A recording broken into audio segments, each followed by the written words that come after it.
Harry sent the king a list of lame conditions for Conciliation, but being snubbed, the Duke made a deal with the media. The Markles spend a lot of time trolling the royal family. It's a given that they'll pop up with something unnoteworthy when the royal family are doing something important. But people just ignore them now because they're so ridiculous. Their desperate malice is so predictable at this point. Although he wants to come back to the royal family, Harry also wants a full apology for Meghan Markle if the royal family ever expects to reconcile with the rebel duo. You won't get Harry coming along to the king's 75th party because he's absolutely determined that he won't get involved with his parents or his brother or anyone else unless they apologise to Meghan profusely, royal author Angela Levin told an outlet.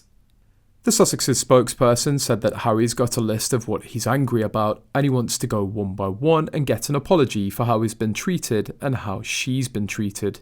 Responding to the statement, the royal insider said that King Charles is very annoyed about how rude they were. Most people feel that for them. It's not nice. Harry's been shocking. You have to say actually enough is enough. If you want to come, you're welcome. The door is always open. But you can't come here and start demanding things.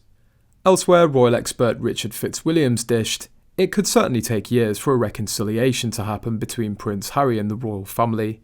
He continued, the Sussexes have previously disrupted royal plans in this way, and obviously it's deeply resented by the royal family and by courtiers.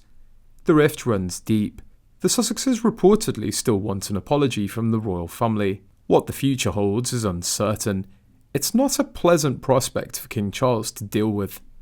In the meanwhile, Lady C's seriously saying that Harry planted the entire birthday story, complete in order to boycott the king's trip to Kenya. But it would make sense that because they took care of that whole story with the victim card. Lady C said on her latest video, Harry's people managed to brief the press that they were not invited to the king's birthday celebration, which is really interesting because my information is that Harry and Meghan's people briefed the press that they'd been asked to the birthday party and turned down the invite. I never ran with that story. I made sure to find out what really happened, which was Meghan and Harry had not been asked to the king's birthday party. Then Harry goes on to say he'll reach out privately to the king on his birthday, as he always has done. Oh, he's such a good son.